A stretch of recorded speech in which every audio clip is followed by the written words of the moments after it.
y a mí me toca exponer un tema bastante interesante, que es el de las garantías en la construcción. No sé si se ve en modo de presentación. Ya está, ¿no? Ya. Sí. Para empezar a hablar de garantías en la construcción, creo que primero debemos partir por el inicio, ¿no? Y esto es la definición de una garantía. ¿Qué es una garantía? Una garantía es un mecanismo para asegurar el cumplimiento de una obligación y así proteger los derechos de alguna de las partes en una relación comercial. Las garantías en el mundo de la construcción son solicitadas en la mayoría de proyectos por el propietario para varios objetivos, ¿no? Primero, asegurar que el contratista se desempeñe correctamente en la ejecución de su contrato. En segundo lugar, para la producción del contratista o para la compra de materiales. Y como dije, también la liberación anticipada de fondos, ¿no? ¿Qué brindan estas garantías? Seguridad contra cualquier riesgo de insolvencia o de incumplimiento por parte del contratista. Ya vamos a ver más adelante que incluso en otros países el contratista también pide una garantía al propietario de la obra, ¿no? Veamos entonces quiénes son las partes. En las garantías, dentro de un contrato de construcción, están primero el contratista, que es el que ejecuta la obra y es el tomador de la garantía. En segundo lugar, está el emisor, que es la empresa, la aseguradora o el banco que emite la garantía a cambio de una prima. En tercer lugar, está el propietario de la obra. Esto en principio es una relación básica para la emisión de garantías. El tomador contrata una garantía a través de un beneficiario hacia un emisor, ¿correcto? Básicamente, quien emite la garantía es el beneficiario y quien está obligado a reembolsar el monto que el beneficiario ha pagado es el tomador, pero la figura se complica un poquito más cuando aparece el reasegurador. ¿Quién es el reasegurador? En muchas operaciones de construcción existe lo que es el contrato de reaseguro y no es más que el seguro del seguro, es decir, el asegurador, que es quien emite la garantía en primer lugar hacia el beneficiario, termina convirtiéndose en un cedente. Decide firmar un contrato aparte con una empresa reaseguradora para transferir la totalidad o una parte de sus riesgos a cambio de que la prima que le paga el contratista que ha emitido, que ha pedido que el emisor pueda presentar esta garantía, esta prima que paga el contratista es pagada por el emisor hacia el reasegurador, ¿no? Entonces, ya aquí empieza a complicarse un poco, pero creo que para estos efectos lo importante es tener en cuenta que es el contrato de reaseguro sigue un principio bien simple, ¿no? Que es el principio de comunidad de suertes o follow the fortune. Básicamente, el reasegurador tiene que seguir la suerte de la compañía, del primer emisor, en relación con el contrato y será responsable en la medida que la aseguradora sea responsable. Es decir, si el emisor es responsable, sucede un caso de ejecución de una garantía y el emisor debe pagar, por ende, el reasegurador deberá pagar la proporción que le corresponda en función del contrato de reaseguro, ¿no? Continuando, deberíamos ver también los tipos de garantías. De modo general, porque esto no sucede del todo en el Perú, existen dos tipos de garantías. La primera, que sí es aplicable a nuestro país, que son las que las garantías a primer requerimiento, ¿no? Son garantías que simplemente se ejecutan en caso suceda un evento específico o se presente un documento en particular con independencia de la obligación que garantice, ¿no? Son las garantías más utilizadas en los proyectos de construcción. Y generalmente la misma garantía estipula qué documento tiene que presentarse para que esta pueda ser ejecutada y así el beneficiario, el propietario de la obra, pueda recibir el pago, ¿no? Lo único que deberá hacer el beneficiario es presentar el documento requerido, ¿no?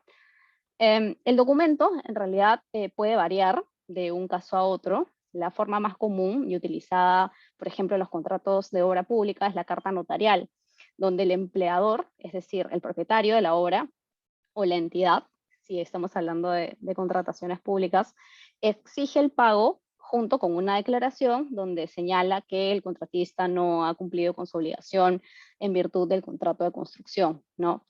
En obras privadas, en realidad, depende de lo que las partes negocien en el contrato, porque puede incluso solicitarse requisitos adicionales, ¿no? Como por ejemplo, que el supervisor o un ingeniero puedan certificar el incumplimiento, ¿no? Em, de hecho, el beneficiario va a solicitar requisitos bastante más sencillos, como por ejemplo una carta de ejecución simple, mientras que el contratista sí va a buscar una protección adicional, ¿no? Y es en última instancia que los términos de esta garantía dependerán de las posiciones de las partes y qué términos están dispuestos a aceptar para dar por ejecutada una garantía, ¿no? Un ejemplo, en la industria del cemento sucede mucho que los bancos otorgan garantías contra líneas de crédito. Te dan una línea de crédito de 1 millón y tienes dos facturas por 600.000 soles, que ya, bueno, van más allá de 1 millón. Si se vence el pago de la factura, no sé, por 2 días, es un supuesto de ejecución, eh, simplemente llaman al banco y el banco debita la plata de la cuenta en una, ¿no? Esto ya depende mucho del margen de negociación que tengan las partes. Evidentemente, si se trata de montos mayores, las partes suelen ser bastante más cautelosas con respecto a los momentos de ejecución de las cartas, ¿no? De las cartas, de las garantías. Ahora vamos a entrar en precisión sobre los términos. Al ser una garantía a primer requerimiento, al asegurador realmente no le preocupa si es que ha existido un incumplimiento por parte del contratista, lo que les comentaba antes, ¿no? Cuando el asegurador o el reasegurador recibe el requerimiento de pago, lo único que tiene que hacer es verificar que el documento de ejecución cumpla con los términos pactados. Si se pactó una carta notarial, que sea una carta notarial. Si se estipula que se tenga que detallar el incumplimiento del contratista, verifica que se estipule el incumplimiento el incumplimiento del contratista, y lo único que hace es realizar el pago al beneficiario, el propietario de la obra, con la posterior obligación de reembolso por parte del contratista, ¿no? Como les comentaba, en la práctica depende mucho de la relación comercial que tengan el asegurador o el reasegurador y el contratista, porque hay veces donde el emisor, el asegurador, notifica al contratista cuando recibe una solicitud de ejecución de garantía. ¿Por qué? Porque le preocupa que el contratista, por ejemplo, disponga de los fondos suficientes para poder cumplir con pagar, con reembolsar al asegurador, y porque también sucede el caso de que el asegurador no quiere que se constituya un siniestro, es decir, no quiere que entre a un supuesto, que el contratista entre a un supuesto de incumplimiento y le da al contratista la oportunidad de hacer el pago directo y de frente hacia la entidad, y así tener que evitar la situación de ejecución, ¿no? Eso por un lado. Por otro lado, tenemos a las garantías condicionales. Las garantías condicionales, de hecho, son bastante menos comunes en el mundo de la construcción. A diferencia de las garantías a primer requerimiento, para hacer una reclamación bajo la garantía condicional, el propietario lo que tiene que hacer primero es probar que el contratista no ha cumplido con sus obligaciones en todo el contrato de construcción y que ello le generó pérdidas, ¿no? Entonces, es básicamente igual de engorroso que demandar al contratista por incumplimiento contractual. porque se va a necesitar de una investigación detallada para poder demostrar que el contratista efectivamente es responsable, y en la mayoría de casos termina en controversia. Por, por eso, esta garantía, a diferencia de las de primer requerimiento, que se consideran independientes a la relación contractual, sí se consideran en este caso de forma conjunta con el contrato de construcción, y la responsabilidad del asegurador y el contratista es coextensiva, ¿no? Ahora, ¿quiénes son los emisores de las garantías? En primer lugar, tenemos a una empresa matriz u otra empresa del grupo, de la parte contratante. Esto sucede cuando una empresa internacional tiene una sucursal en un país, simplemente se constituye esa sucursal para la ejecución de una determinada obra, ¿no? Y lo que hace, no suele suceder tanto acá, pero lo que hace esta empresa matriz es emitir garantías a su sucursal, ¿no? Es una forma menos costosa de emitir garantías, porque no le van a cobrar una prima, son parte de la misma estructura empresarial, pero evidentemente esto dependerá de la estructura de costos que tenga la matriz, ¿no? Si está dispuesta a realizar este pago cuando se ejecute la garantía, ¿no? Como les digo, no son tan usuales. Luego están los bancos. En realidad, los bancos ya últimamente no suelen emitir garantías en el mundo de la construcción. Si lo hacen, suelen ser en casos bien específicos y suelen ser a pedido. ¿Por qué? Porque no les gusta involucrarse en disputas y mucho menos en investigaciones para determinar el incumplimiento o no, o simplemente ingresar a un tema relacionado a disputas, ¿no? Por más que sean garantías a primer requerimiento, la verdad es que por el riesgo que ello implica, no les gusta, están aceptando muy poco emitir este tipo de garantías. Pero bueno, en caso lo hagan, el mismo contrato de construcción especifica qué banco va a ser el aceptable para el propietario de la obra, ¿no? Por ejemplo, a través de la especificación de la calificación crediticia del banco, ¿no?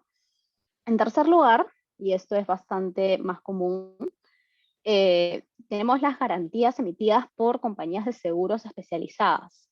Estas compañías suscriben el riesgo del contratista, son quienes emiten las garantías, previa evaluación de riesgos del proyecto, la situación financiera del contratista, y bueno, cobran una prima, ¿no? Por este servicio, por su extensión, por las posteriores renovaciones. Por último, tenemos un instrumento bastante particular, que son las cartas de crédito stand-by emitidas por bancos. Son cartas que se parecen bastante a las garantías de primer requerimiento.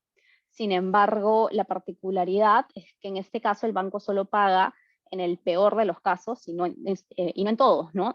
Por ejemplo, un retraso o un error ortográfico a la hora de consignar el nombre de la empresa no va a generar que el banco realice el pago, ¿no? Esto se hace básicamente cuando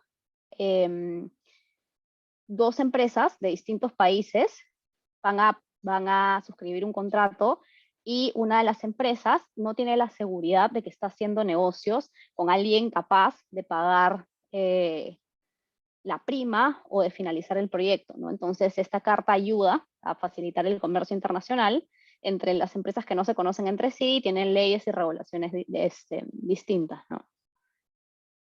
Como les comento, a excepción de las garantías de la matriz, al contratar una garantía, el contratista tiene que pagar una prima de emisión, incluyendo primas adicionales, cada vez que la garantía se extienda en plazo o monto. Ahora, el contratista, además de estas garantías, últimamente al contratista se le solicita que brinde una especie de seguridad de que va a pagar efectivamente las garantías que el beneficiario va a emitir, ¿no? Entonces, a raíz del paso del tiempo y por el incremento de los riesgos que implica la ejecución de un contrato de obra, se han venido solicitando requisitos adicionales, ¿no? Como por ejemplo, un fondo de garantía que esté disponible para el beneficiario, perdón, que esté disponible para el asegurador, bloqueado en una cuenta en efectivo. Es un fondo creado en muchos países para poder cubrir situaciones de insolvencia. Luego, bueno, se afectan los activos fijos del contratista, ya sea a través de una hipoteca a favor del asegurador sobre un bien inmueble para garantizar el pago de las garantías en caso de siniestro. Y también se suele pactar la constitución de una garantía mobiliaria, ¿no? Que es esta afectación que recae sobre un bien mueble y también garantiza el cumplimiento del pago de las garantías en caso de siniestro. También existen los avales permanentes. ¿Qué son los avales permanentes? Los avales permanentes es una empresa, una persona jurídica, que avala solidariamente las obligaciones del contratista con respecto al pago de las garantías. Esto también sucede con las empresas matrices. Las empresas matrices suelen emitir una especie de contragarantía internacional donde avalan solidariamente las obligaciones de su sucursal en un proyecto determinado, ¿no? Con ello, se obliga a satisfacer a la aseguradora cualquier cantidad adeudada por concepto de primas o que la sucursal deba al asegurador producto de las garantías. Y por último, tenemos los mensajes SWIFT. Es un instrumento también bastante novedoso y se da en un contexto internacional, ¿no? ¿Qué sucede? Que el propietario de la obra, cuando existe un contrato donde dos partes pertenecen a jurisdicciones distintas, el propietario va a querer que el contratista obtenga una garantía a primer requerimiento en un banco del país del propietario, ¿no? Obviamente si el contratista no tiene una sucursal en ese país, se le va a complicar un poco, ¿no? Entonces, el propietario siempre va a ver este beneficio porque puede ejecutar la garantía en su mismo país sin tener que iniciar un procedimiento en otra jurisdicción ni solicitar el reconocimiento de la ejecución en su país, ¿no? Para poder hacerse del monto de la garantía. Y sin embargo, y a menos que este contratista tenga una presencia bien significativa en esta jurisdicción extranjera a través de una sucursal, el contratista no puede dar la seguridad suficiente para solicitar una garantía local. Entonces, ¿qué son mensajes SWIFT? Los mensajes SWIFT son una cadena de garantías consecutivas con sus respectivas contragarantías. Ahora vamos a hablar qué es una contragarantía, vinculando al banco del país del propietario, que es el beneficiario, con el banco local del contratista. Entonces, cuando el propietario solicita la ejecución de la garantía, el banco local del contratista va a proporcionar los fondos que van a ser enviados a través de esta cadena SWIFT hasta el empleador, ¿no? Hasta el propietario. Entonces, bueno, estas son las necesidades que brindan seguridad al valor de las garantías y que al constituirse también generan una especie de riesgo en el contratista porque va a limitar la cantidad de las garantías que un contratista puede solicitar en un momento dado.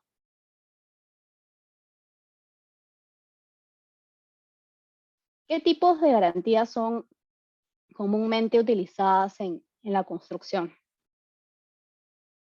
Para empezar, tenemos la garantía de licitación, o también llamada garantía por la seriedad de la oferta. Esto antes estaba vigente en la ley de contrataciones con el Estado. No lo he vuelto a ver, la verdad. Es una garantía de licitación, ¿no? Cuando se licita un contrato, el propietario va a, evidentemente, dedicar bastante tiempo eligiendo el contratista adecuado. Entonces, va a incurrir en el pago de recursos, de esfuerzos. ¿Y qué sucede si el contratista en un momento dado, el que gana la licitación, se retira antes de celebrar el contrato, se niega a aceptar la adjudicación del contrato, no puede obtener la fianza de fiel cumplimiento? ¿qué va a pasar? El propietario va a tener que volver a abrir el proceso de selección, incluyendo en retrasos y gastos adicionales. Entonces, la idea es que el contratista, previendo este riesgo, varios contratos de construcción requieren que el contratista presente una garantía de licitación por una suma determinada. La garantía se libera cuando el licitador no es seleccionado o una vez que ha celebrado el contrato de construcción no ha podido obtener la fianza de fiel cumplimiento. Obviamente, si es que no ha sido seleccionado por su responsabilidad, ¿no? O se retira antes de celebrar el contrato o se niega a su adjudicación. La siguiente garantía es la garantía por adelantos. En la mayoría de proyectos de construcción, el propietario va a realizar pagos por adelantado porque el contratista lo necesita poder contar con dinero líquido para poder financiar su movimiento a la obra, el inicio de las labores de construcción, la compra de materiales, ¿no? Entonces, básicamente, la entidad, el propietario, en general, el propietario de la obra, va a otorgar estos adelantos siempre y cuando el contratista emita una garantía para poder asegurar el reembolso de estos adelantos en caso no pueda pagar. ¿Cómo funcionan estos adelantos?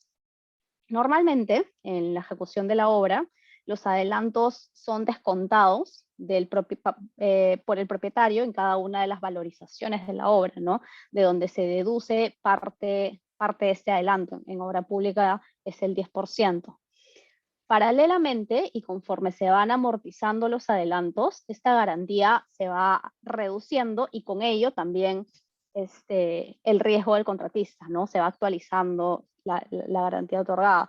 Entonces, ¿qué sucede si un contrato se resuelve o se declara nulo y el contratista no ha podido terminar la obra y no ha amortizado la totalidad del adelanto? Va a tener que devolver el monto pendiente otorgado al propietario. Si es que no lo devuelve, el propietario se ve facultado a ejecutar esta garantía. Tenemos la garantía de fiel cumplimiento. El propósito de estas garantías, como lo señala la diapositiva, es proteger al propietario de un incumplimiento del contratista a la hora de ejecutar el contrato, ¿no? Los incumplimientos están bastante detallados, siempre en el contrato o hacen remisión, si se trata de obra pública, la ley de contrataciones del Estado aplicable, ¿no? Entonces, ¿qué sucede? Si el contratista incumple su contrato, alguna de las obligaciones contractuales, el propietario va a empezar a sufrir pérdidas en términos de plazo y costo, ¿no? Por ejemplo, la demora en la fecha de entrega de la obra, incurrir en mayores costos para poder contratar el saldo de la obra, ¿no? Entonces, a través del asegurador, el contratista se obliga a entregar una garantía de fiel cumplimiento para poder compensarlo por estas pérdidas en caso esta sea ejecutada, ¿no? Es importante en este caso también resaltar que el emisor únicamente se obliga a compensar al beneficiario, pero como se trata de una garantía a primer requerimiento, no obliga al contratista a ejecutar correctamente la obra, ¿no? Simplemente se ejecuta porque ha acontecido ese evento. Sí podría ser un incentivo, más no una obligación. Luego, bueno, tenemos las garantías de la empresa matriz, que de hecho ya las hemos comentado un poco. El propósito de esta garantía es, bueno, otorgar al propietario una empresa con una mejor situación financiera que una sucursal, ¿no? Como les comenté, hay veces que se crea una sucursal simplemente para ejecutar el contrato, y esta subsidiaria no va a tener mayor patrimonio que los ingresos pagados en virtud del contrato. Entonces, estos ingresos obviamente van a ser insuficientes para poder atender una reclamación por incumplimiento. Entonces, se emiten estas garantías, siempre teniendo en cuenta que ello sí representa una contingencia para las matrices, ¿no? Que son las que poseen los activos sustanciales, y eso generó que las matrices sean bastante más ponga bastantes más limitaciones para poder emitir garantías a sucursales, ¿no? Ya sea que se aprueben en Junta General de Accionistas o que se limite la responsabilidad de sus accionistas. En quinto lugar tenemos las garantías de retención. Básicamente en el contrato de construcción se pacta que el propietario va a tener derecho a retener un porcentaje del precio del contrato, típicamente suele ser el 5%, para poder garantizar que efectivamente el contratista pueda corregir ítems del punch list. El punch list son problemas menores y estéticos, por ejemplo, golpes, ¿no? Y rectifique también ciertos defectos durante el periodo de responsabilidad por defecto, ¿no? Entonces, la retención se va a liberar al contratista en un 50% cuando termina la obra y en otro 50% cuando termine el periodo de responsabilidad por defectos. Ahora, si se quiere tener un mejor flujo de caja para el contratista, lo que se hace es permitir al contratista tener una liberación anticipada de esta retención para poder, para que cuente con este flujo de caja y a cambio de ello, el contratista le proporciona al propietario una garantía, primer requerimiento por este monto, ¿no? Y por último, tenemos las garantías de pago. ¿Qué sucede? Acá el contratista es quien tiene inquietudes con respecto a la situación financiera del propietario. Entonces, ¿qué hace? Le pide al propietario que emita una garantía, es una garantía típica, ¿no? Pero existe. Le pide al propietario que emita una garantía para poder cubrir un porcentaje del monto contractual, ¿no? Ello en consideración de que al contratista muchas veces se le paga en función del avance, ¿no? Entonces, esto es una especie de protección para el caso en que existan pagos pendientes por trabajos que ya han sido finalizados por el contratista, ¿no? En algunas jurisdicciones estas garantías son otorgadas a través de las cartas de crédito stand-by, que son las que les comenté que emitían los bancos.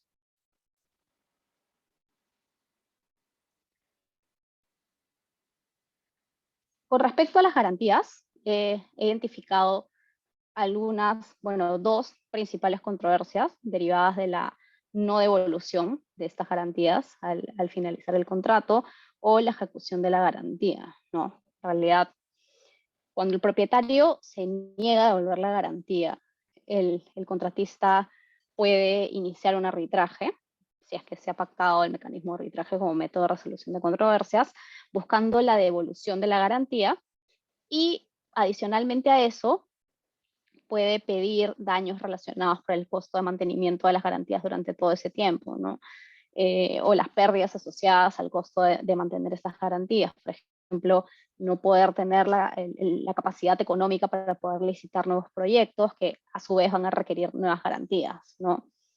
Entonces, ello va a generar la posibilidad de reclamar la pérdida de oportunidad de obtener beneficios en otros proyectos. Igual con las medidas cautelares, ¿no? Cuando el contratista se ve en una situación en la que se deba solicitar la ejecución o incluso cuando ya se ha solicitado, puede pedir la obtención de una medida cautelar que impide la ejecución de la garantía hasta que se determine la validez o no del incumplimiento del contratista. Esto suele pasar bastante en los proyectos de construcción, sobre todo que terminan en arbitraje, ¿no? Suele pararse la ejecución de la garantía hasta que se tenga la decisión final mediante el laudo arbitral, o incluso si se va a anulación del laudo. ¿Cómo están reguladas las garantías en el Perú? Para empezar, la mayoría de garantías están otorgadas a través de cartas fianza. ¿Qué es una carta fianza? Una carta fianza es una garantía atípica en el ordenamiento peruano porque son autónomas, es decir, no dependen del contrato de construcción en sí mismo. Entonces, el garante, es el emisor, no puede negarse a no pagar por la validez o eficacia del contrato principal, ¿no? ¿Qué es la carta fianza? La carta fianza es distinta del contrato de fianza. La carta fianza si bien es una garantía personal atípica, es independiente, ¿no? Mientras que la fianza, el contrato de fianza es una garantía personal accesoria, depende del contrato principal y es subsidiaria. La fianza bancaria es una modalidad o especie de garantía independiente, ¿no? Las características de la carta fianza que suelen emitir varios contratistas están reguladas en la circular de la SBS B2101-2001 y básicamente son las características de la mayoría de fianzas en el Perú, ¿no? De realización automática, a simple requerimiento y sin beneficio de exclusión, es decir, sin este beneficio de primero acudir al contratista para luego acudir al asegurador, sino simplemente se presenta el documento que se ha establecido, en este caso una carta notarial, y lo único que se tiene que hacer es ejecutar. Ese es el título valor. En el caso de obra pública, el artículo 33 de la Ley de Contrataciones del Estado señala lo mismo, ¿no? Las cartas fianzas que se emitan a favor de la entidad tienen que ser incondicionales, solidarias, irrevocables y de realización automática en el país, al solo requerimiento de la entidad, bajo la responsabilidad de las empresas que las emitan. Este es un ejemplo de carta fianza, bueno, la positiva, me olvidé de borrar el nombre. Es una carta fianza de adelanto directo que se emite dentro de una obra pública, de un contrato derivado de un concurso para la ejecución de una obra por 2.405.000. No, este es otro contrato, esta es otra carta fianza de fiel cumplimiento, garantiza el fiel cumplimiento de las obligaciones que constituye el 10% del contrato, ¿no? Por 1.552.000 soles. Entonces, bueno, básicamente, ¿cuándo son ejecutadas estas cartas fianzas de adelantos y de adelanto directo, adelanto de materiales y de fiel cumplimiento? Bueno, en obra pública, que es lo que veo en la mayoría de veces, hay varios supuestos de riesgo que originan la ejecución de las cartas fianzas, ¿no? Esto está detallado en la Ley de Contrataciones del Estado. De hecho, por ejemplo, ¿no? Si la garantía no se renueva antes de la fecha de vencimiento, cuando la resolución de la entidad por causa imputable al contratista ha quedado consentida, no ha sido sometida a conciliación y arbitraje, cuando se declara por laudo arbitral la decisión procedente de la decisión de resolver el contrato por incumplimiento del contratista, y en fin, ¿no? Básicamente he enumerado los supuestos que están en la versión actual de la ley. Algunos constituyen siniestros porque se ejecuta la carta fianza, y otros son preclaims o supuestos de riesgos en los que puede que se constituya siniestro como puede que no, ¿no? Por ejemplo, cuando el contratista no presenta un calendario acelerado pese a que la entidad le ha pedido, ¿no? Aquí la entidad puede intervenir económicamente en la obra o resolver el contrato. Si interviene económicamente en la obra, obviamente no constituye un siniestro. Y así a lo largo de la relación contractual. Esta es una carta típica notarial de ejecución de garantías, ¿no? Como les comenté, la típica forma de ejecutar una fianza es a través de una carta notarial y donde se solicita que se ejecute el monto correspondiente a la carta fianza, que hemos visto el ejemplo anterior, ponen el número de la carta fianza emitido a favor se ponen los datos del beneficiario, y bueno, quise resaltar esta parte porque acá se detalla que esta ejecución se realiza porque el proveedor, bueno, no cumplió con renovar la misma, ¿no? Entonces está estipulando el motivo por el cual no se ha cumplido, ha habido un incumplimiento del contratista, por ende proceden con la ejecución. Y bueno, piden que emitan un cheque de gerencia, etcétera, ¿no? Entonces, ahora, después de hablar de las garantías en sí, sí me gustaría hablar un poco sobre las contragarantías. Las contragarantías ya están dentro, ya no están tanto dentro de la relación entre contratista y propietario, beneficiario, sino entre contratista y asegurador, ¿no? ¿Qué es una contragarantía? Una contragarantía es un documento que le permite al asegurador, al emisor de la contragarantía, poder resarcirse cuando éste tenga que pagar al beneficiario el monto de la carta fianza por incumplimiento, es decir, cuando ocurra un siniestro. Básicamente, aquí en el Perú, la contragarantía típica es la de un pagaré. En caso de que haya una matriz, a veces se suele pactar una contragarantía internacional y es la matriz quien avala permanentemente las obligaciones de la sucursal, ¿no? Y adicionalmente a ello hay contragarantías accesorias que ya, además del pagaré, se suelen pactar, ¿no? Vamos a ir por cada una de ellas. Está en primer lugar el fideicomiso, el contrato de garantía mobiliaria, como les expliqué, y el contrato de constitución de hipoteca. Con respecto al pagaré, el pagaré es un título valor a través del cual el beneficiario de las cartas fianza queda facultado a efectuar el cobro del importe asegurado a la aseguradora cuando éstas sean ejecutadas como consecuencia de un siniestro, ¿no? En este documento, básicamente, se van a detallar tanto los datos del obligado principal, que es el contratista, como de los avales permanentes, que como les comenté, son las personas que responden con su patrimonio sobre las obligaciones pactadas respecto de las garantías, ¿no? Y si bien son personas ajenas jurídicas a la relación contractual, sí garantizan estas obligaciones, ¿no? Luego, bueno, aquí tenemos un ejemplo de contragarantía internacional, ¿no? En este caso, bueno, es una contragarantía que emitió una matriz, ¿no?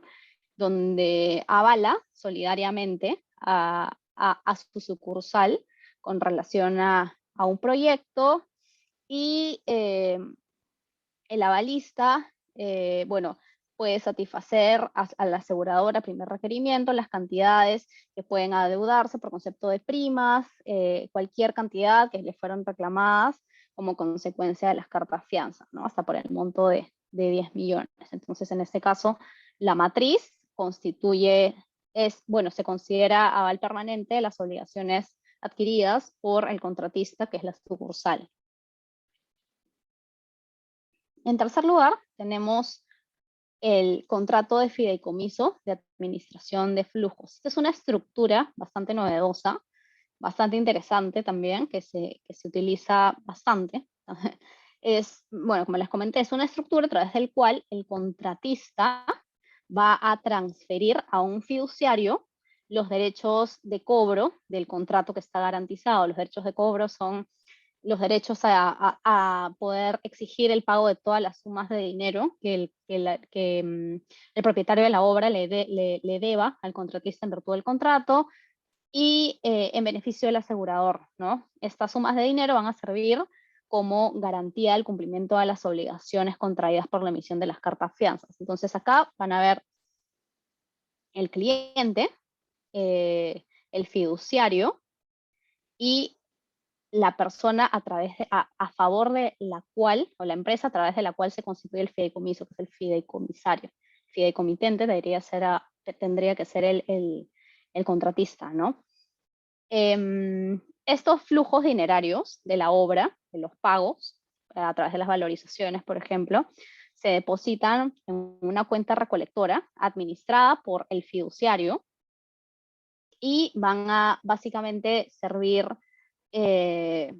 para pagar para honrar el pago de las cartas fianzas emitidas a favor del contratista cuando sean ejecutadas, ¿no? Y también van a servir para pagar primas, comisiones, gastos relativos a procesos arbitrales, judiciales y extrajudiciales. Básicamente, todo lo que corresponda a utilidad del contratista por la ejecución del contrato va a ir a esta cuenta recolectora, ¿no?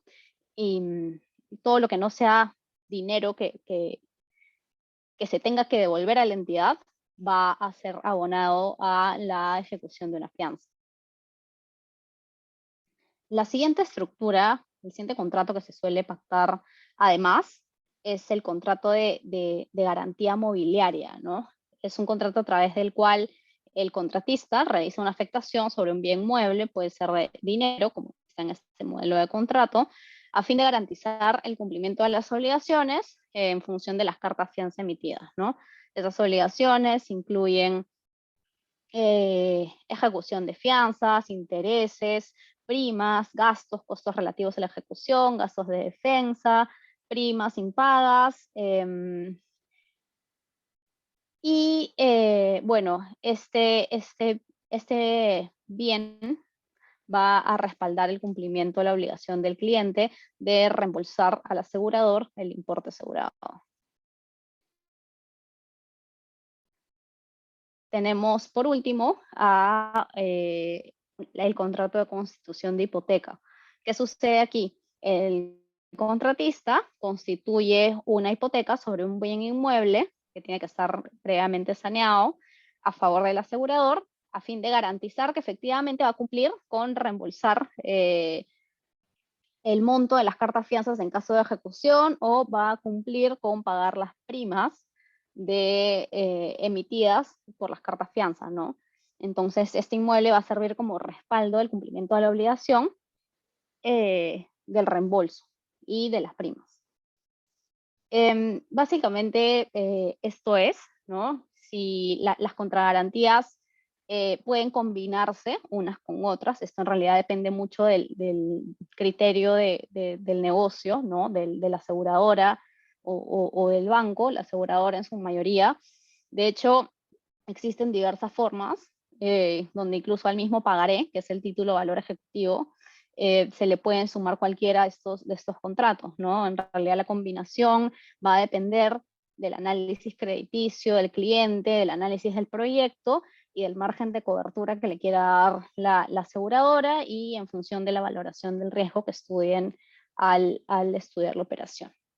Eso es todo. Muchas gracias. Quedo atenta a cualquier pregunta. Muchísimas gracias, estimada Silvia. Sin duda muy interesante el aporte que hoy día nos ha brindado. A los participantes, en caso de contar con alguna pregunta respecto a la presente sesión, recuerden que la pueden formular a través del chat, o si no también a través de su participación directa, haciendo clic en la opción levantar la mano para proceder a cederles el uso de la palabra. Vamos a brindar un espacio de 1 minuto para que puedan ir formulando sus preguntas, o en todo caso ya puedan ir levantando la mano. El minuto corre en este momento.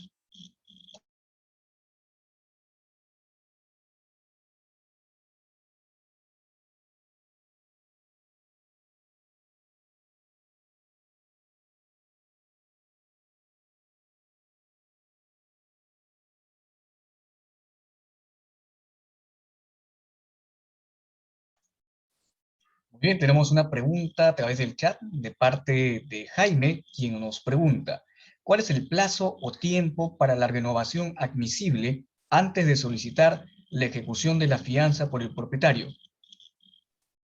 Bueno, eso depende mucho del contrato. O sea, incluso cuando se trata de obra pública, cada una de las versiones de la ley de contrataciones establece un plazo distinto, ¿no? Podría ser, en una de las versiones señala un plazo de 10 días después de que no la renuevan.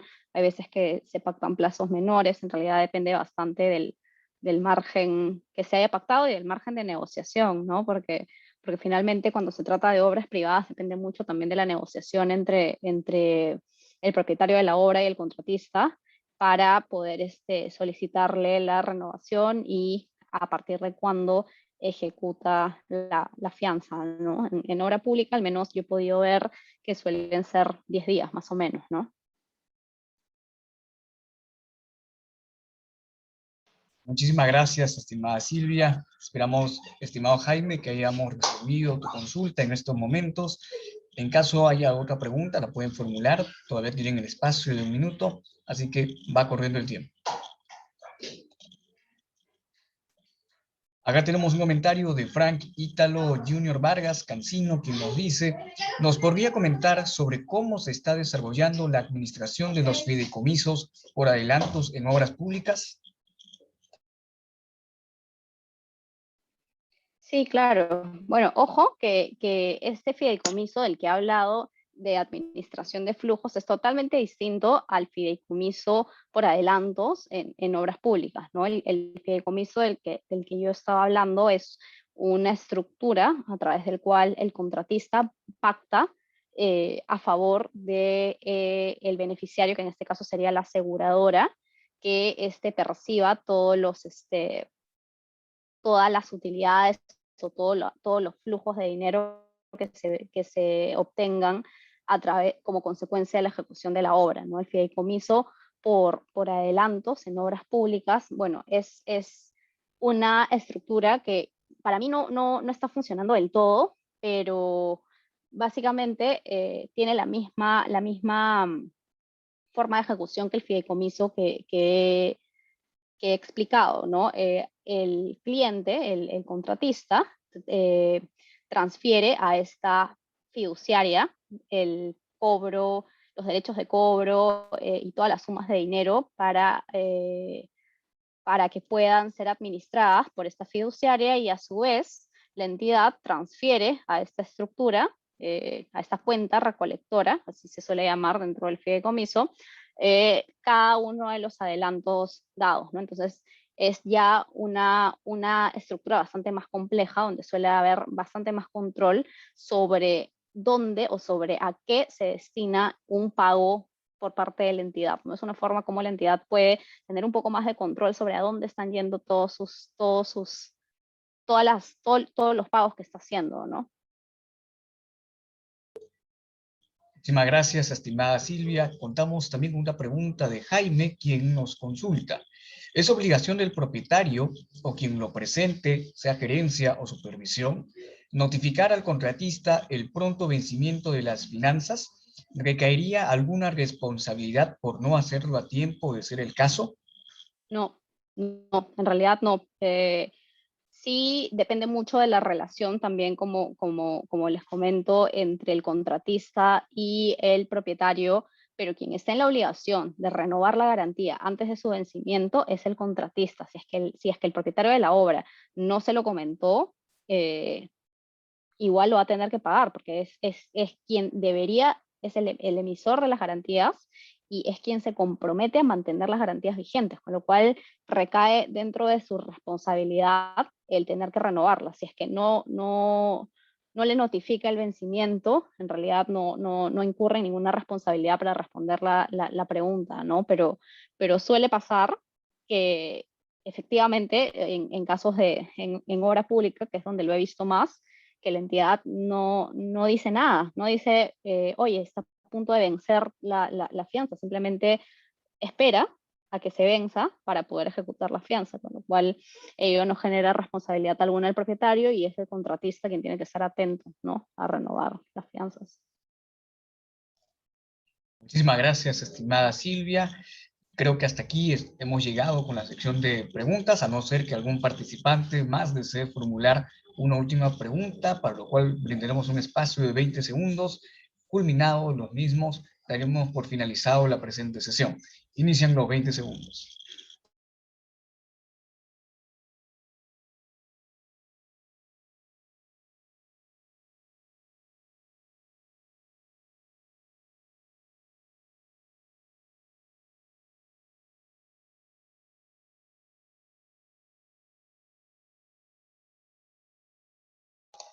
Muy bien, habiendo transcurrido los 20 segundos, daríamos por finalizado la presente sesión, no sin antes agradecer a nombre de toda la organización del presente curso de especialización por la amable participación y disertación de Silvia Otárola, que el día de hoy nos ha acompañado, y a nombre de todo el equipo esperamos compartir con usted, estimada Silvia, una siguiente ponencia en otra oportunidad. Muchísimas gracias.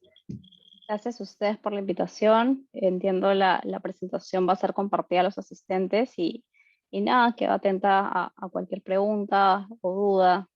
Ha sido un gusto también. Muchas gracias. Muchísimas gracias, estimada Silvia. Muy bien, estimados participantes, antes de continuar con nuestra segunda expositora, vamos a brindar un pequeño break de aproximadamente 10 minutos, así que estén atentos, ya que el siguiente tema va a ser dado por Karen Gergak, el cual va a estar titulado Seguros utilizados en construcción.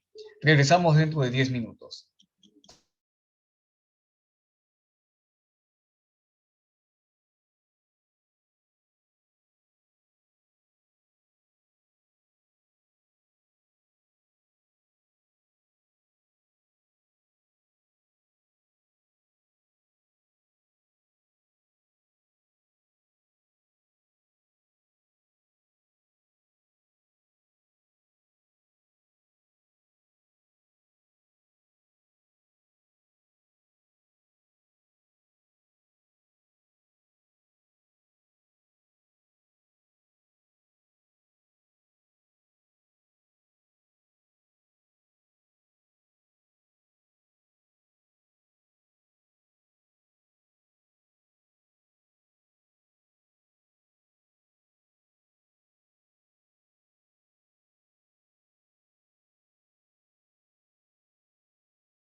Muy bien, estimados participantes, continuando con la presente sesión del curso especializado de Derecho Corporativo para el sector construcción, nos acompaña en estos momentos nuestra segunda ponente del día.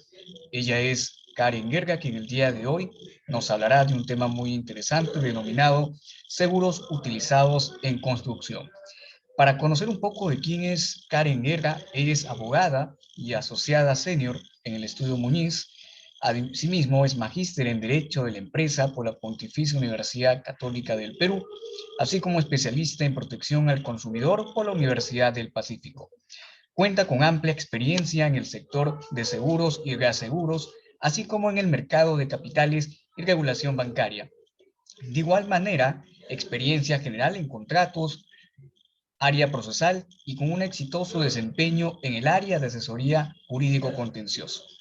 A los participantes recordarles una vez más que asistencia se está brindando a de un enlace, un formulario, el cual va a ser pasado a las 8:30, así que estén al tanto del chat. Sin más que mencionar, estimada Karen Guerga, te cedemos el uso de la palabra y bienvenida al presente curso. Muchas gracias, César. Gracias por la oportunidad a todo el equipo. Me ha tocado exponer este tema muy interesante en seguros, porque en realidad es una de las tantas materias que uno ve cuando trabaja en el día a día, cuando trabaja de día a día con diversas empresas de seguros y también con la otra parte que son los clientes asegurados que adquieren este tipo de seguros. Quiero comenzar con una pequeña introducción sobre el seguro, sobre qué es lo que buscamos asegurar en construcción, en las actividades de construcción. Y primero quiero explicar qué es el riesgo, qué buscamos con el seguro. Para entender el seguro es necesario entender qué es un riesgo. Un riesgo es aquel evento, perdónenme un segundo que olvidé compartir.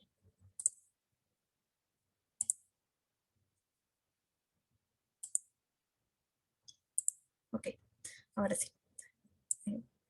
Que es importante, como les decía, conocer qué es el riesgo, que precisamente está vinculado al seguro. El riesgo es aquel evento que pueda acontecer en un futuro más o menos cercano y que nos preocupa a todos por las consecuencias negativas que este puede generar en cualquier actividad. Este riesgo puede generar alcances negativos a nivel personal y a nivel patrimonial. Y el seguro es un medio eficaz para la protección de los individuos o las empresas frente a las consecuencias de estos riesgos. ¿Qué se busca con el seguro? Con el seguro se busca transferir las consecuencias o los riesgos de estas consecuencias negativas a una aseguradora que asume este riesgo y asume el compromiso de indemnizar todo parte del perjuicio o de la materialización del riesgo por la ocurrencia de este evento que se encuentra previsto en el contrato de seguros. ¿Por qué digo todo o parte? Todo parte del perjuicio. Porque los seguros generalmente están destinados a cubrir parte del daño.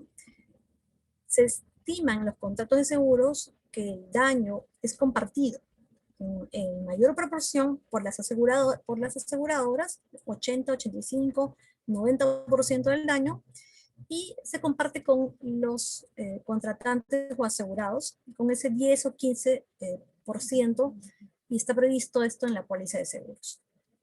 Por eso es que decimos que generalmente se comparte el riesgo, pero en mayor proporción con las aseguradoras. ¿Y qué es el contrato de seguros?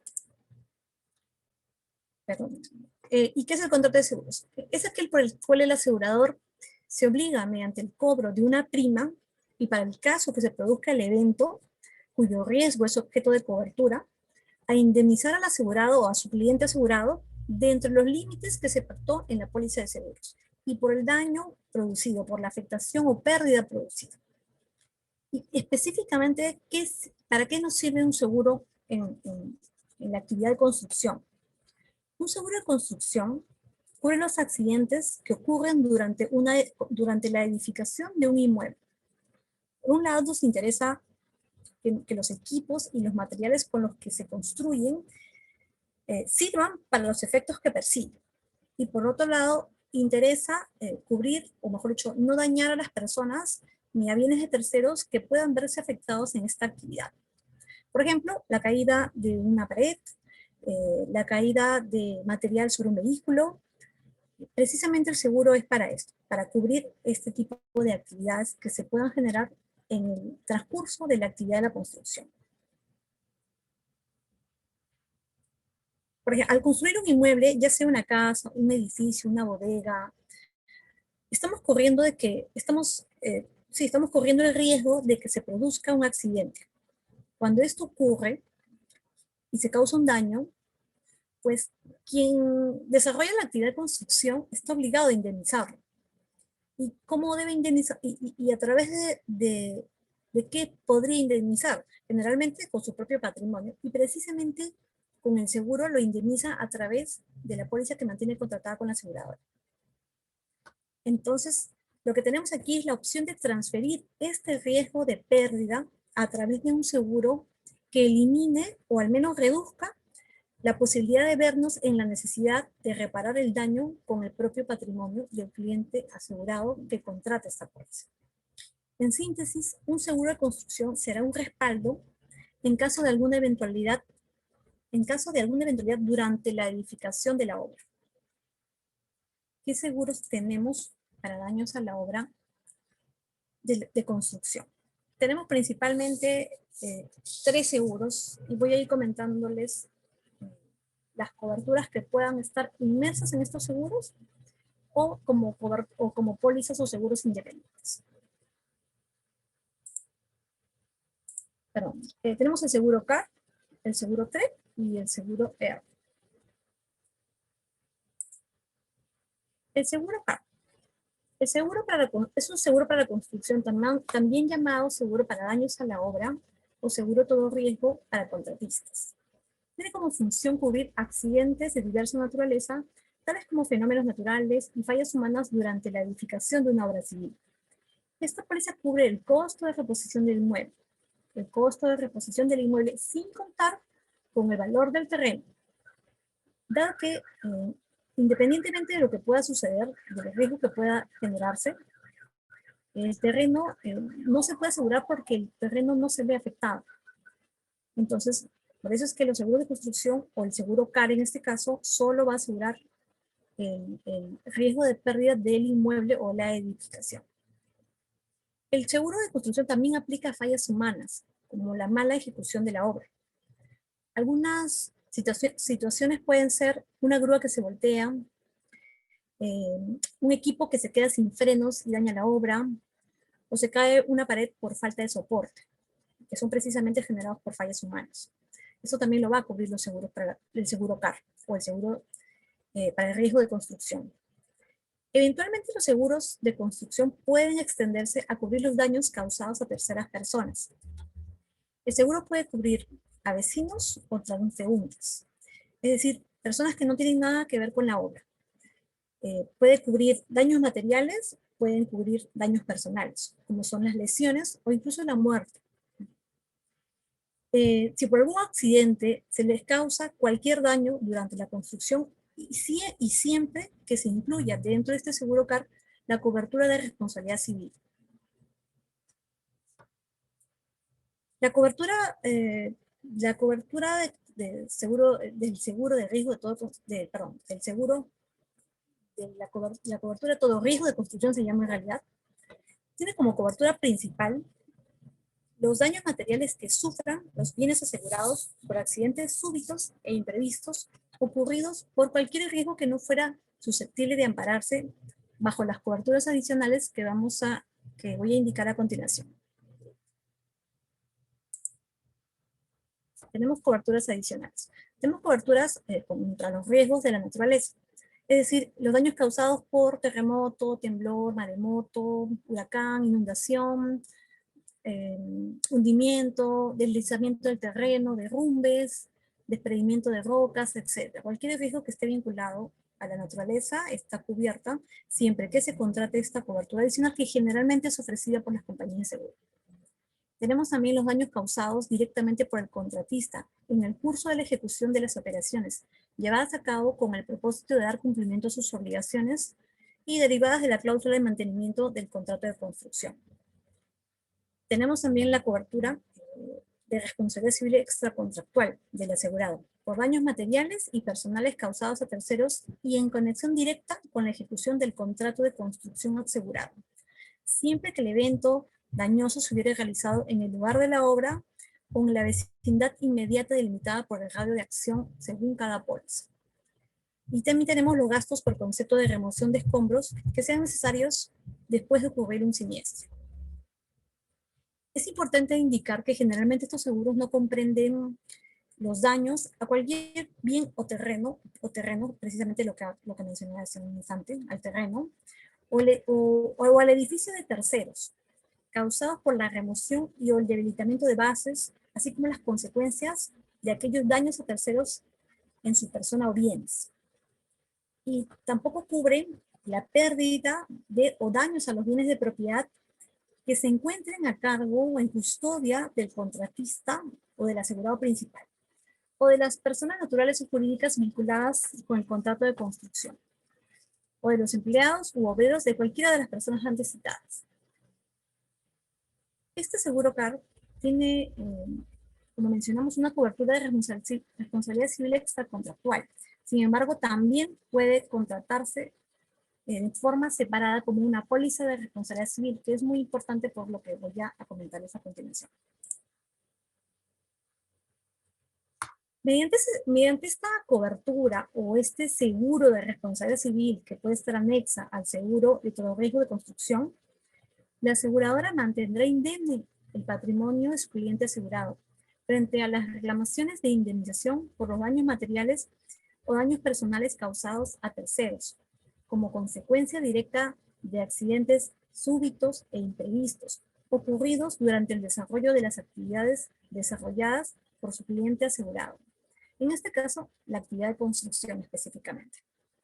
Claro está que el accidente que motive el reclamo deberá acontecer durante la vigencia de la póliza contratada. A través de este seguro, las compañías de seguros se obligan a lo siguiente: a abonar al tercero damnificado la indemnización por daños y perjuicios que se ordene pagar a su cliente asegurado mediante la sentencia ejecutoriada en donde se ordene o se reconozca el valor de una indemnización, ¿no? O también, y de manera facultativa, las compañías de seguros podrán suscribir o celebrar acuerdos de transacción con estas personas afectadas y con cargo a esta cobertura de responsabilidad civil.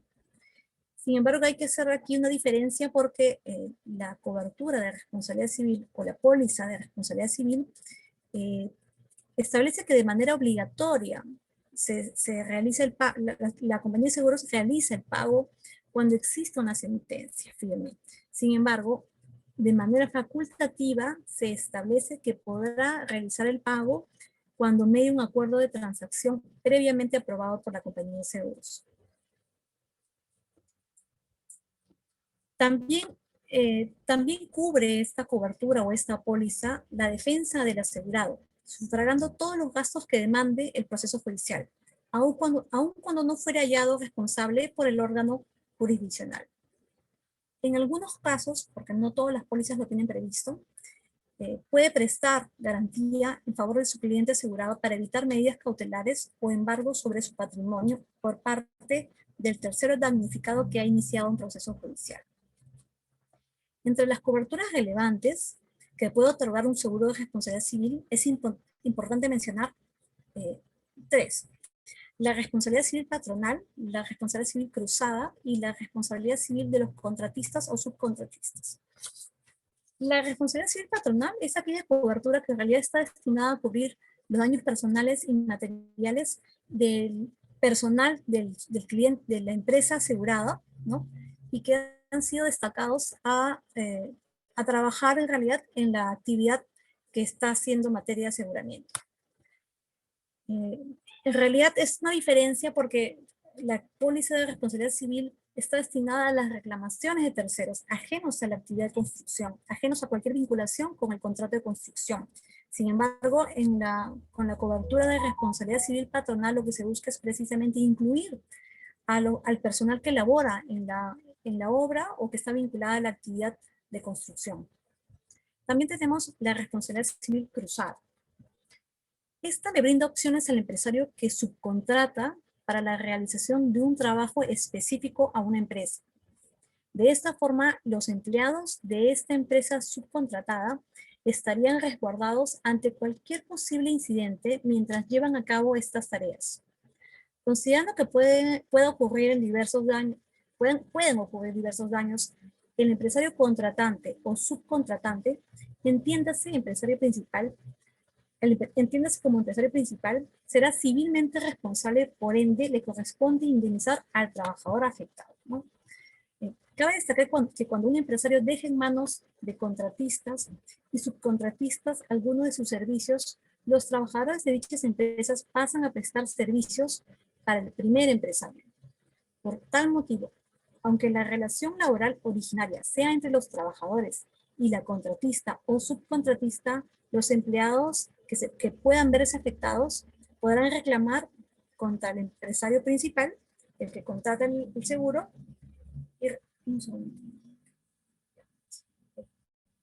podrán reclamar contra el empresario o el contratista principal porque es para quien están laborando o ejerciendo la actividad, o sea, para beneficio de la empresa principal.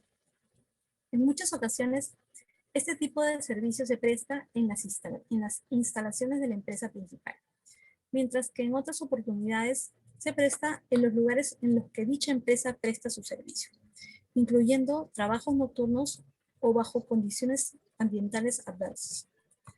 Por tal motivo, es razonable que el trabajador de una contratista o subcontratista quede protegido bajo esta cobertura o bajo esta cobertura de responsabilidad civil cruzada por parte del empresario o de la compañía principal a quien se le está prestando el servicio. De allí la naturaleza o el término de responsabilidad civil cruzada. Una garantía que indemniza al trabajador o es una garantía que indemniza al trabajador cuando sufre un daño personal por el equipo utilizado durante su trabajo o estando en las instalaciones del contratante principal. Y también tenemos la cobertura o la responsabilidad civil de los contratistas o subcontratistas.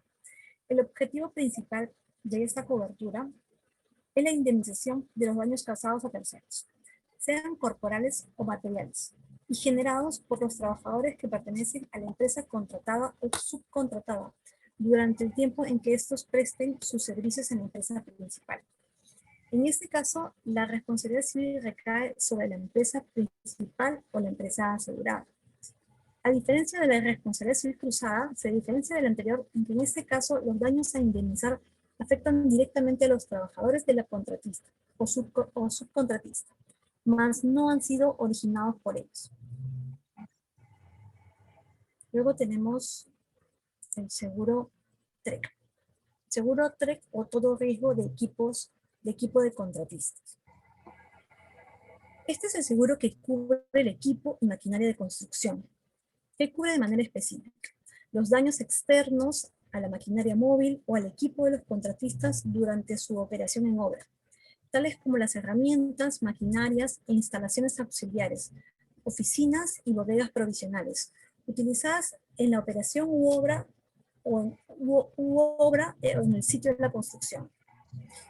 Algunos ejemplos de daños cubiertos son la volcadura, el desbancamiento, la colisión, los daños por deslizamientos, la inundación y cualquier otro riesgo de la naturaleza que puedan afectar los bienes o los equipos de los contratistas. La póliza debe contratarse con una suma asegurada no inferior al valor de reposición a nuevo de la maquinaria o al valor de reposición o al valor a nuevo, dado que lo que se busca es que el equipo regrese nuevamente a la construcción para poder continuar con la obra.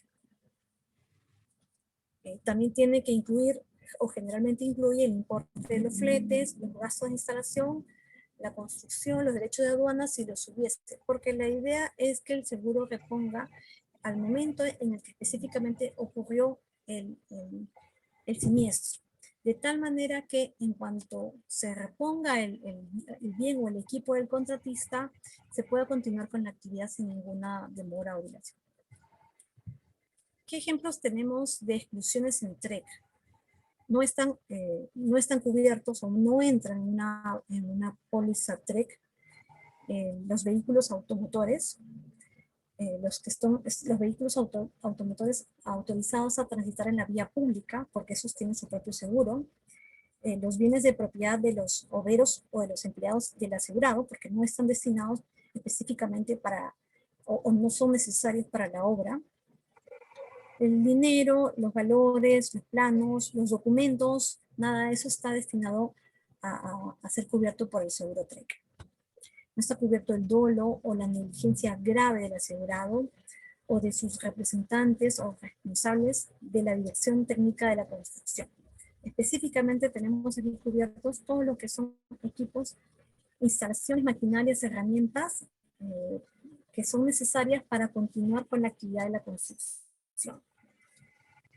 Tampoco tenemos cubiertos los riesgos políticos, como la confiscación, expropiación, destrucción de bienes por orden público, disturbios, sabotaje, y por ejemplo el desgaste de las maquinarias tampoco está cubierto, el deterioro, las corrosiones, eventos que en realidad no están vinculados o que no son súbitos imprevistos, ¿no? Los daños sufridos durante el transporte de estos bienes tampoco están cubiertos, y los daños o defectos de los bienes asegurados que fueron preexistentes al momento, fueron preexistentes al trabajo o la obra, ¿no? Tampoco están cubiertos.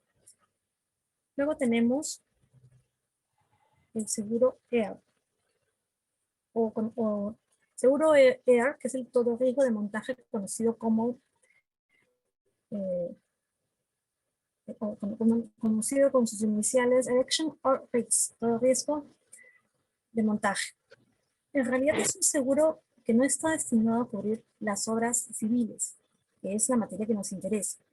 Sin embargo, consideré agregarlo debido a que es un seguro que está destinado a la construcción y montaje industrial, conocido como obras de montaje, o proyectos de instalación, de montaje de equipos y máquinas, y cubre principalmente los daños durante la instalación, el levantamiento, la suspensión o pruebas de estos montajes de equipos y máquinas.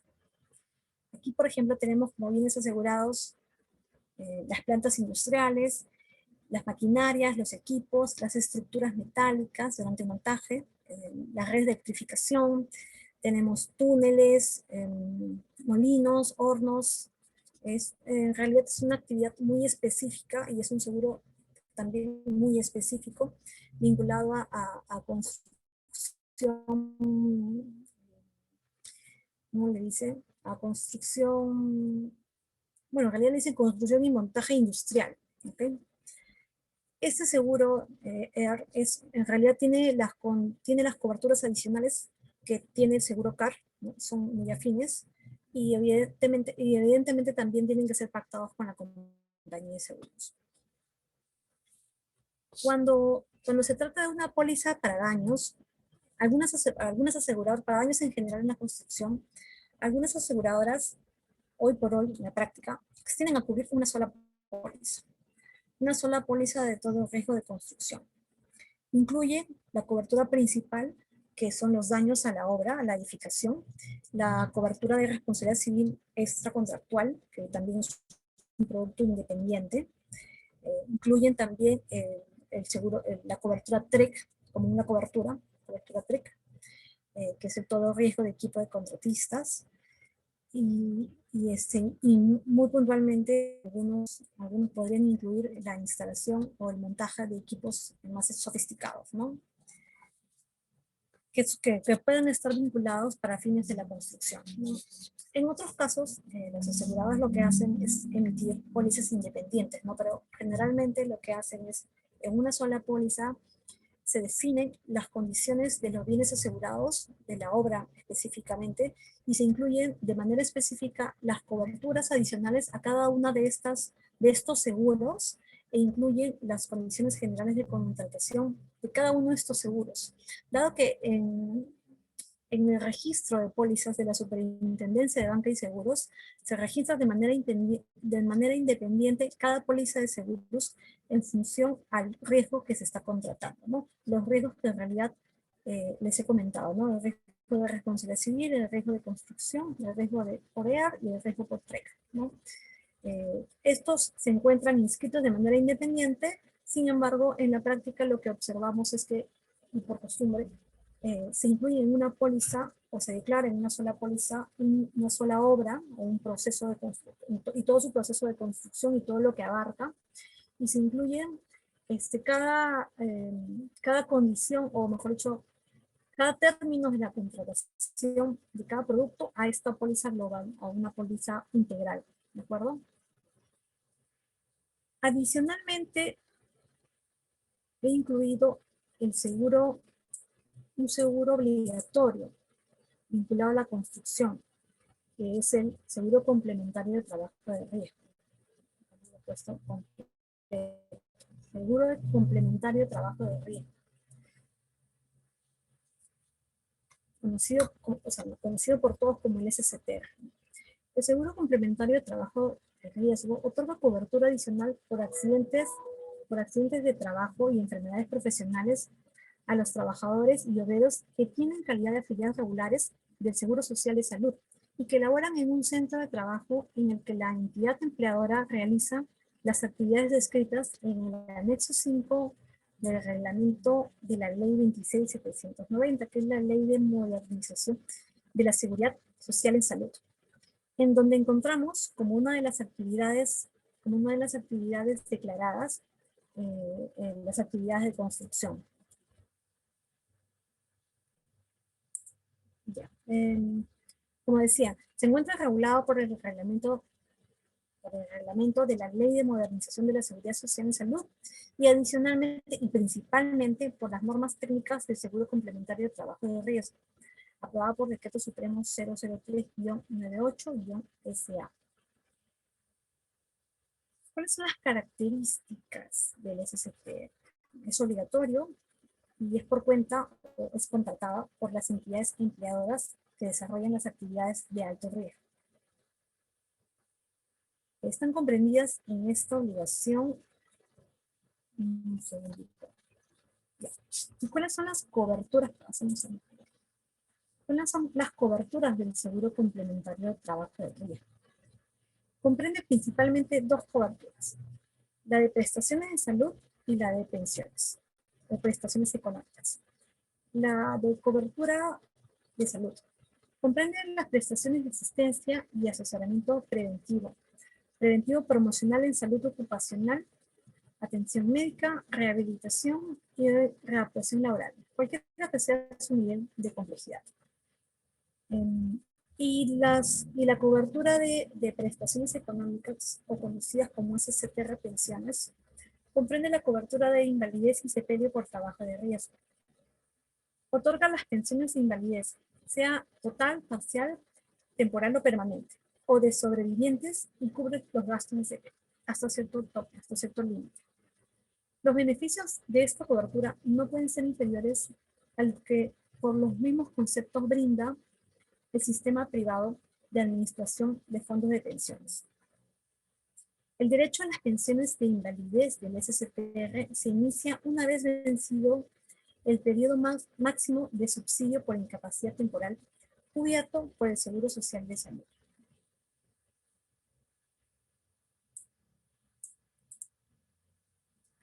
Las condiciones mínimas establecidas en las normas técnicas del Seguro Complementario de Trabajo de Riesgo.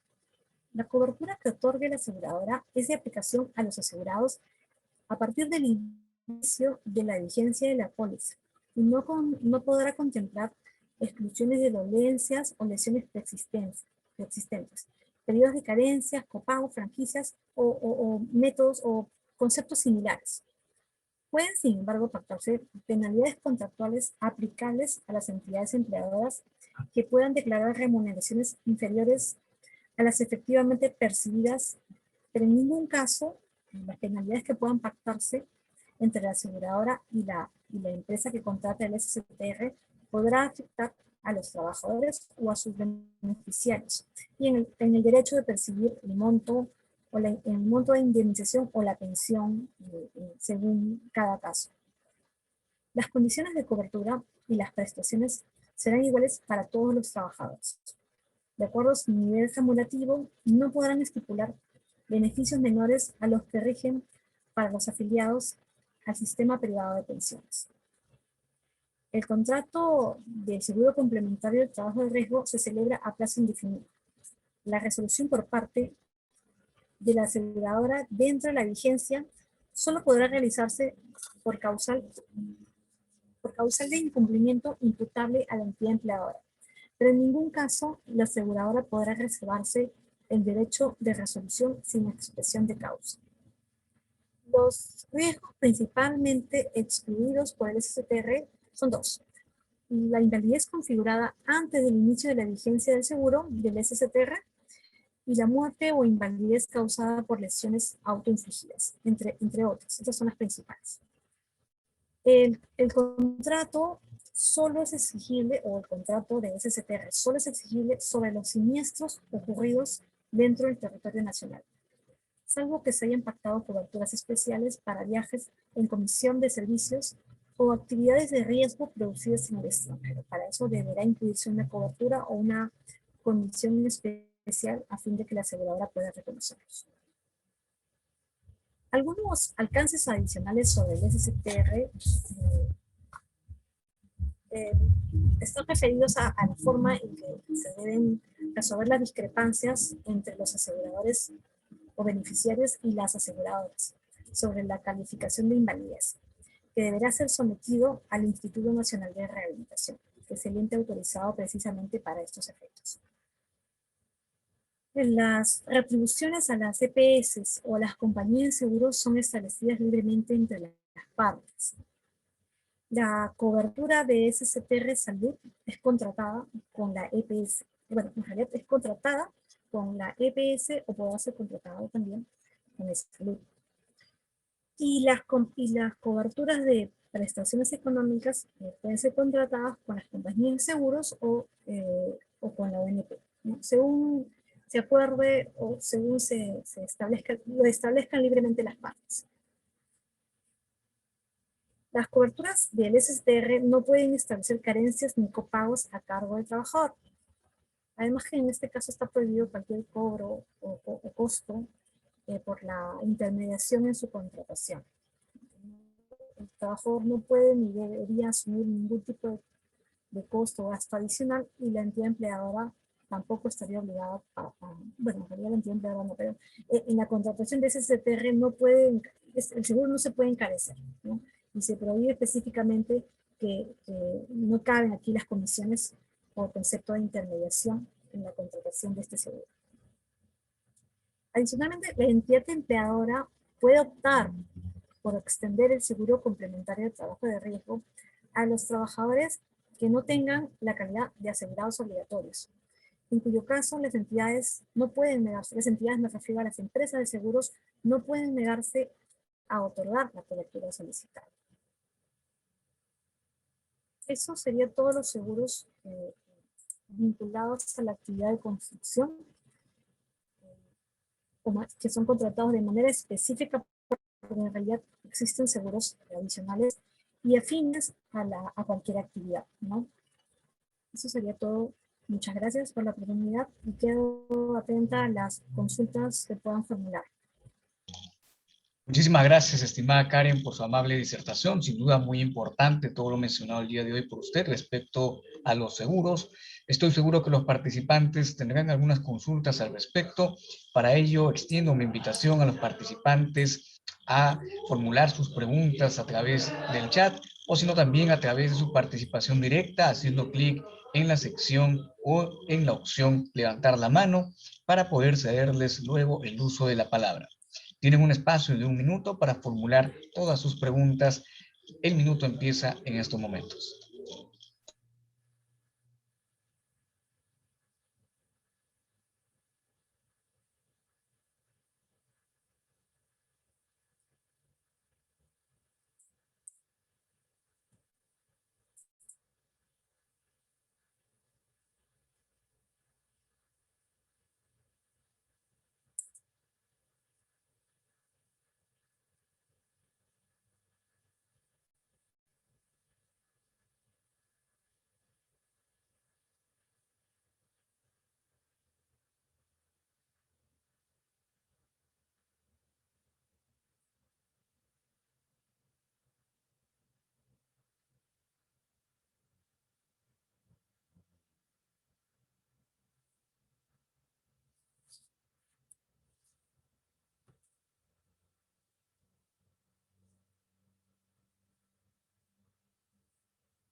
Muy bien, habiendo transcurrido el minuto brindado, al parecer no tenemos preguntas por parte del público. Es indicativo de que la sesión ha estado muy clara y por lo tanto muy didáctica. Por lo tanto, estimada Karen Guerga, queremos agradecerte a nombre del comité organizador del presente curso de especialización en Derecho Corporativo para el sector construcción por tu amable participación, por tu disposición de tiempo y, como no, por la oportunidad de brindar tus conocimientos. Sin más, estimada Karen, esperamos contar contigo en una siguiente oportunidad. Muchas gracias. Muchas gracias a ti y a todo el equipo. Espero la invitación. Quedo muy atenta. Perfecto, muchas gracias, estimada Karen. Muy bien, estimados participantes, muchísimas gracias por acompañarnos un día más en el curso de especialización de Derecho Corporativo para el sector construcción. Estamos muy agradecidos por su constante participación. En el tema de la asistencia, recuerden que pueden ponerse a contacto con María Fernanda Cerna, quien es la encargada de la revisión en materia de asistencias, en caso que tengan alguna complicación con la misma. Sin más, estimados participantes, nuevamente les agradecemos de parte de todo comité organizador, como también de parte de nuestros auspiciadores, por realizarse el presente evento. Recuerden que estamos realizando la siguiente sesión, la cual se estará dando detalles a través del grupo de WhatsApp, donde ustedes ya están consignados. Sin más, muchísimas gracias, muy buenas noches con todos.